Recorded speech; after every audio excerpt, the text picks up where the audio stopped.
Sometimes the worst betrayal isn't when someone hurts you. It's when you realize you were the one holding the knife. I used to be a good person, or at least I thought I was. I had a husband, Caleb, who adored me, a son, Mason, who looked at me like I was his entire world.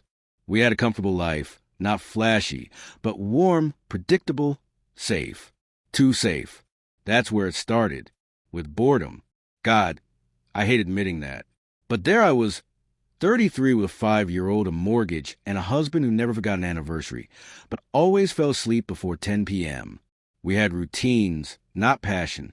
Caleb would kiss me on the cheek in the morning, pack Mason's lunch, go to work, come home, help with bedtime, watch a bit of TV, and crash. He loved us. I know he did, but I started to feel invisible. At first, it was just harmless curiosity. A few too many glances at Instagram fitness coaches, following exes just to see how their lives turned out. Then one day I posted a selfie with a caption that read, "Feeling like myself again, starburst." Innocent enough, except it wasn't. One of my exes, Jason, DM'd me that night. I remember how my stomach fluttered. It felt stupid and childish, like I was 17 again. Jason was the opposite of Caleb. Wild, unpredictable, sharp-tongued, magnetic. He was trouble, always had been, and I dove in head first. It started slowly. A few messages, some flirty jokes, then late-night conversations when Caleb was asleep. I told myself we were just talking, that it didn't mean anything, but it meant everything. Soon we were meeting up. I told Caleb I was reconnecting with an old college friend, that I was joining a book club, that I needed me time. Me time. That became my excuse for everything. For the first time in years, I felt seen, desired, alive.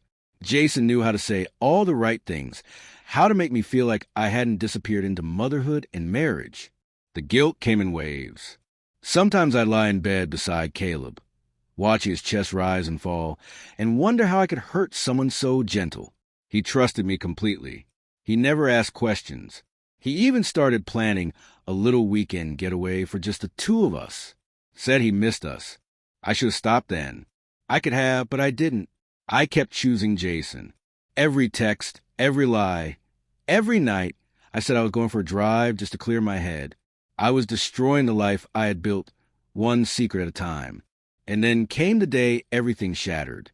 It was a Wednesday, ordinary in every way, except that when I came home from yoga, Mason wasn't at home. Caleb wasn't either. There was just a single piece of paper on the kitchen counter. It said, "You left your phone unlocked. Mason and I are staying with my sister. Don't call. We need space." I couldn't breathe. I must have stood there for 10 minutes, just rereading those words. My heart pounded like a drum. I ran to check my phone, and sure enough, there were screenshots, dozens of them. Me telling Jason I loved him. Me mocking Caleb. Me sending photos. Me saying I was going to leave this dull life. He had seen it all. I dropped to the floor and sobbed. I thought the worst part was getting caught, but it wasn't. The worst part came a few weeks later. Jason ghosted me. No goodbye. No, this isn't working. Just silence. I was alone. He'd gotten what he wanted.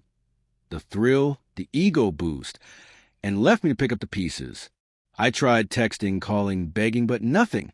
I was a secret, a fantasy, and fantasies don't come with consequences. I tried reaching out to Caleb. Apologies, long messages, voice memos of me crying, promising I'd do anything. But he was ice-cold polite, even said he'd take the time he needed, and was prioritizing Mason's stability. It was like I'd become a stranger to them. I started going to therapy, not because I wanted to win them back. I knew I didn't deserve that, but because I didn't recognize the woman I'd become. How had I let this happen?